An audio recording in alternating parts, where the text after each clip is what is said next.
Hello and welcome to a new episode of 4 Minutes of History, Art and Culture in Vienna with your virtual city guide, Akim Ferrandina-Gouriou.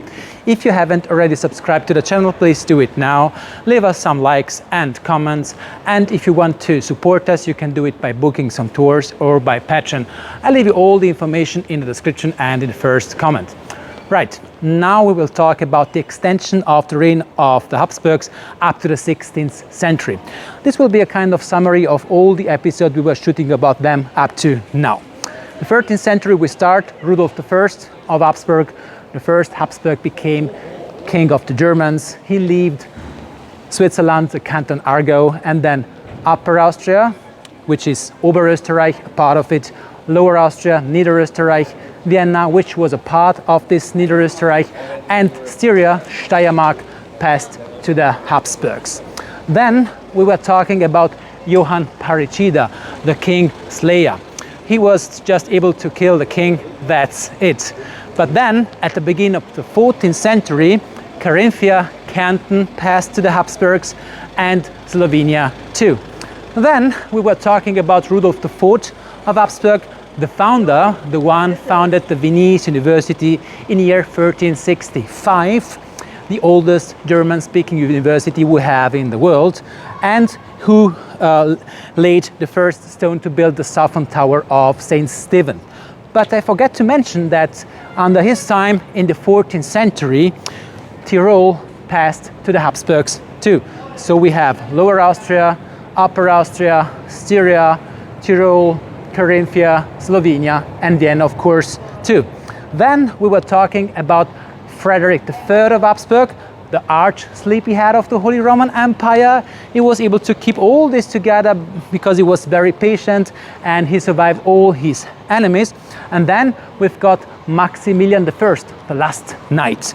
And now we start with this guy who was able to organize all these weddings. He was able to gain Burgundy, he was able to keep the Spanish Netherlands of it, afterwards the Habsburgs. And then we've got Charles V, who was his nephew, the first king of Spain. So Spain passed to the Habsburgs, and to Spain belonged parts of nowadays Italy too, like for example Sicily, like Sardinia, like for example Calabria and Apulia, where I was born, and where we have in Lecce, in Salento, the castle of Charles V. But that's not all. I've mentioned many times 1492, the discovery of America by Christopher Columbus, because this parts of South America belonged to them too, the Spanish-speaking part of this reign. And I'm pretty sure you know the Philippines. They are named after Philip II of Spain, king of Spain of this Habsburg dynasty.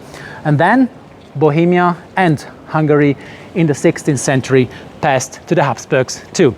So we had two parts, a Spanish and an Austrian line. And why are we shooting this episode here? Because I was talking about a quite big part of the world, and here we do have the entrance into the Globe Museum of Vienna, the only public accessible globe museum we have in the world, where you can have a look at about 200 globes, some of these from the 16th century.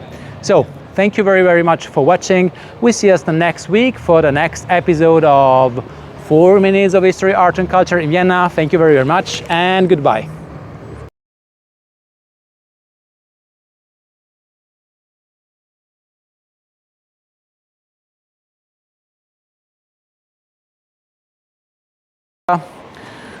Niederösterreich, Lower Austria, Oberösterreich. Because Vienna was a part of this for a long time. The channel, leave us. You have to subscribe it. You don't have to leave.